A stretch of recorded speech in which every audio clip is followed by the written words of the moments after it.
Hello everyone, welcome to Amateur Decorating Like a Pro. I am Catherine. Now Shenell from the channel Angelic Interior Designs by Shenell has invited me to participate in her amazing collab. It's called A to Z Home Decor, and I'm participating with the letter A for art. Now she's a week into her collaboration, so I'm catching up. So please check out her channel and subscribe to see phenomenal content. I am so impressed, guys. I'm binging. Now, A is for art, and it's for very inexpensive art. Remember this dupe? Yep, made from poster board and a few canvases. Now, today's inspiration comes from this metal art, a little too pricey for me, but I think that I can dupe this and come up with a creative idea around it using poster board and foam board. We've got some work to do. Let's go ahead and go to work. There will be a complete list of all of the materials used to make this DIY in the information box, but I did want to mention specifically that Hobby Lobby has the 40 by 32 foam board for $5.99 and 50% off. That's normally pretty regular for them. And if you want poster board, just go to Dollar Tree. It's 2 for $1. The 2 large pieces of foam board are held together by a couple of pieces of painter's tape. This is just the prepping phase. Now this is a 12.95 round candle holder mirror from Hobby Lobby.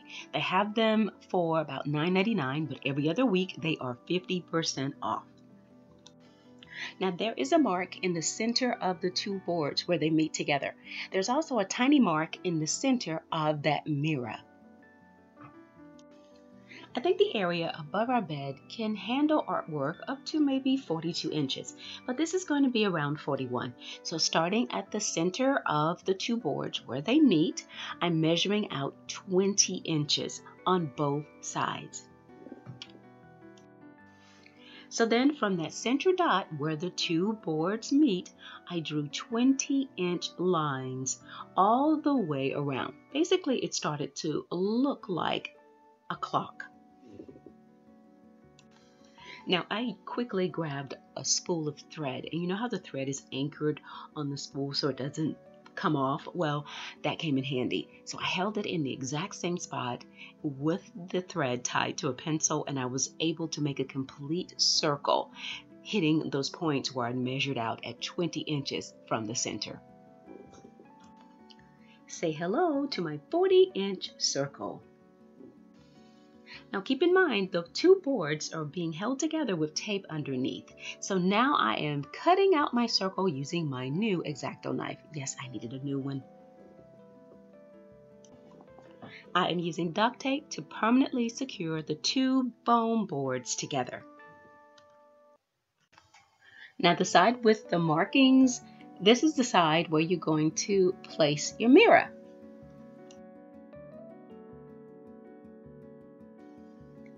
I removed the painter's tape that I had on the back, and then I added duct tape.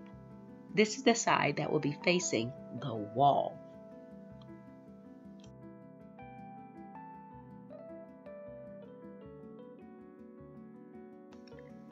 I doubled all of the tape throughout the entire board. I also trimmed around the edges of the circle to make sure it looked smooth.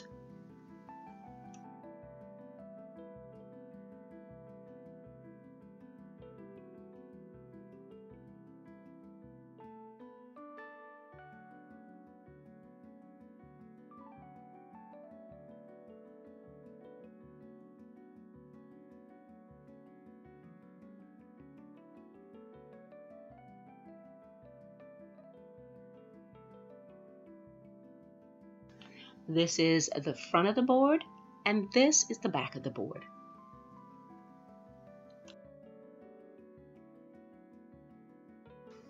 I placed my mirror on top of the board on the front side, and then to make sure it was centered before I drew the circle around it, I measured. It's 13.75 inches from the edge.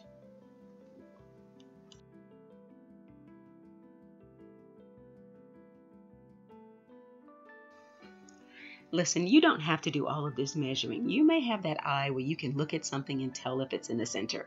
I'm just not good at that, so I have to rely on a ruler. So we have reserved our space for the mirror, and now it's time to prepare the back of the board for the hardware. I'm going to use the Gorilla Construction Glue. The only hardware that I'm going to use are actually D-rings. That's the easy way to hang this. I have actually cut out a 10.5/31-inch strip of board. It was just a remnant that was left over. So as you can see, I placed the D-rings onto the board. A word of advice, measure the distance from the edge of the round circle toward the center or where you're going to place your D-rings. Do that on both sides. I forgot to do this, so I was off by basically 1/4 of an inch, but I made adjustments for that later. So once you have placed your D-rings down using some of the construction glue, don't worry, that is not going to go anywhere. Once it becomes tacky, it's going to hold it there for you. That's it. So now I'm going to prepare the surface using the Gorilla Glue. And as you can see, I'm spreading a lot of it around. I want this board to basically be a solid board, not jiggle a lot or even flex a little bit. So that's why I used lots of tape. So I'm going to use plenty of construction glue here before I attach this board, which is going to go directly over the bottom part of those D-rings, holding it in place.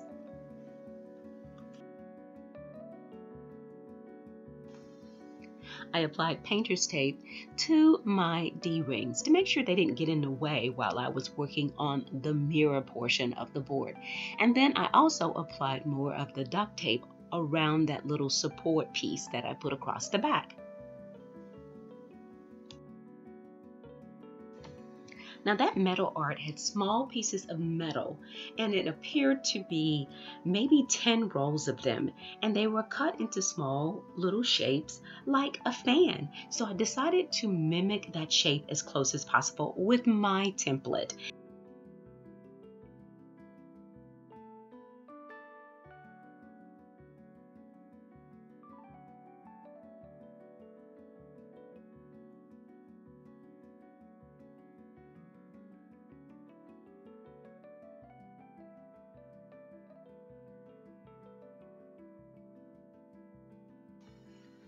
And this paper cutter sure did come in handy for this project. Now here is my sheet of templates, and to start out the project I used the extra large ones, 43 of them to be specific. I just placed them around the edge of the board, and as you can see there's a little bit of an overhang, just about maybe a 1/2 inch over the edge. And I consistently use the matte side, which is on the left of the poster board, as opposed to the glossy side, which is on the right. Now to begin with, I'm so glad that I laid out these pieces all the way around the board. It kept everything equal distance apart, and the process went a whole lot easier. Curling the paper is optional. I love the way it looked. I felt like it gave the whole piece more dimension, and you don't have to do it, but I love it. And keep your scissors handy. You might have to make some adjustments to a few pieces. And don't take yourself so serious with this project. You're gonna make a mistake. It's paper and glue. Just rip it off and do it again. There's a 1/2 inch difference between the first and second roll, and for the rest of them, it's up to 1 3/4 inches. Just a little glue will do.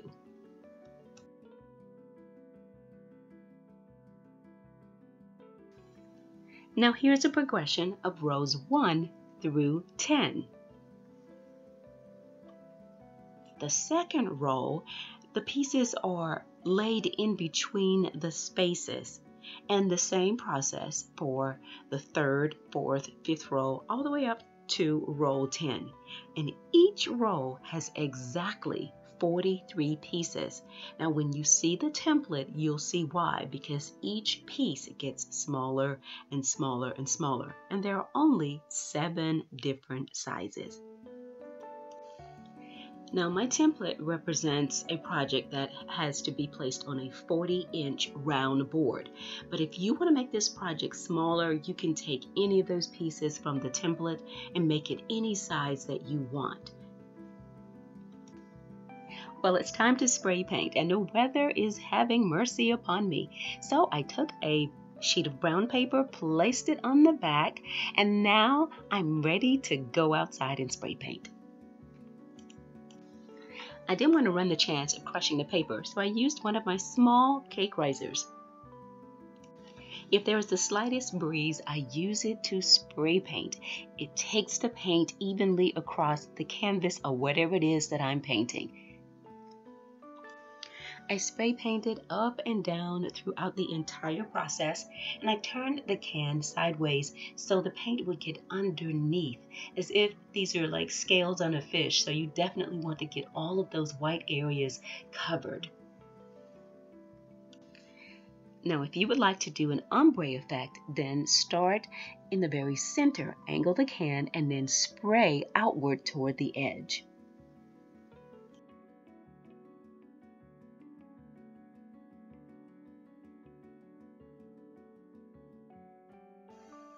Now I am convinced that the curling of the paper really does enhance the look.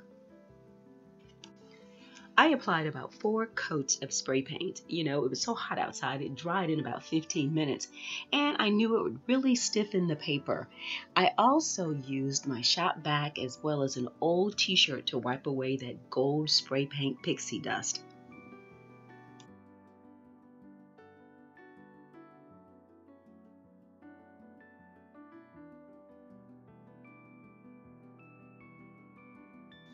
I applied a generous amount of construction glue for the mirror.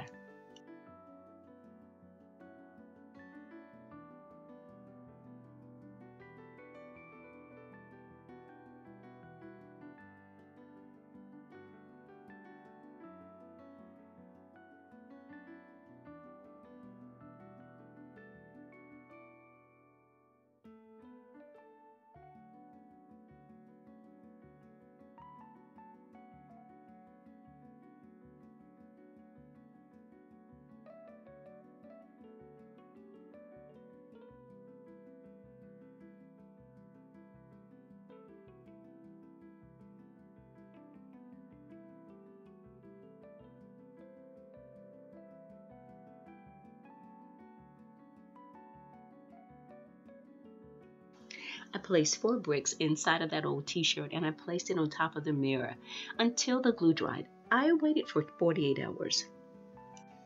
Now my glam is subtle, but I wanted to give my viewers an option of using glam. So if they wanted to add the gemstones to this piece, it would be stunning.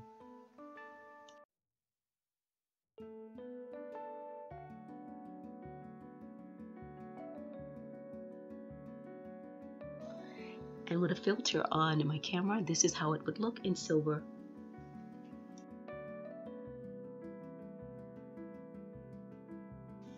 Details, details. Now the edges of that mirror looked a little silvery and ashy, so I took my gold metallic Sharpie and I colored around the edge of the mirror. See the difference? This simple tip will make any DIY look more expensive. Trimming the edges of your mirrors like this. Now, all the while that I was assembling the mirror, I would put my hand on the mirror and on the back to handle it. I didn't want to pick it up by the sides just yet. Let's grab our painter's tape. And I just simply put that over the D-rings, marked my holes, folded it in half, and took it to the wall and drilled in the holes. I wanted an 8 to 10 inch clearance above the bed. Now I'm not one for getting rid of my artwork, so I do leave the screws in the wall and I put painter's tape up there with little notes on it. Now this is paper, so I still have to handle with care. So as I am preparing for the install, I am literally pinching the artwork with my thumb and my forefinger just to carry it, because I don't want to bend the edges. Okay, so we're in the middle of engineering projects and final exams, and I needed help. But the stipulation was that they didn't have to appear on camera. Well, nevertheless, I got my help.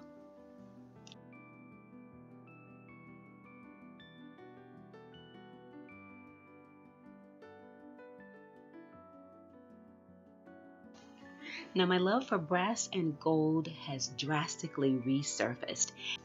And please check out Shenell's channel at Angelic Interior Design by Shenell. She has done a phenomenal job with this collaboration, guys, and I am so excited. So I've got to check in to see what else is happening out there. And if you do this project, guys, please email me photos at amateurdecoratinglikapro@gmail.com. I'm so excited to say this. This is the first time I've been able to get my templates available for my audience, and I'm super excited. So for this very first one, it is offered as a free bonus to my subscribers. So if you would like it, go over to my blog, and there you can screenshot, copy and paste, or do the download in the printables area. We've had some problems with the printables being uploaded, so that's why I'm simply saying you can definitely screenshot, copy and paste on 8.5 by 11 paper. Hope you don't mind that. Thank you. Now, thank you so much for stopping by today. I would love it if you would subscribe to follow my journey on my blog, and also subscribe to my YouTube channel. And remember to ring the bell so that you will be notified when I have uploaded another video. I hope I'll find you on my blog or my YouTube channel. And remember, I'm also on Instagram. Thanks a lot for watching, and as always, stay in prayer and stay creative.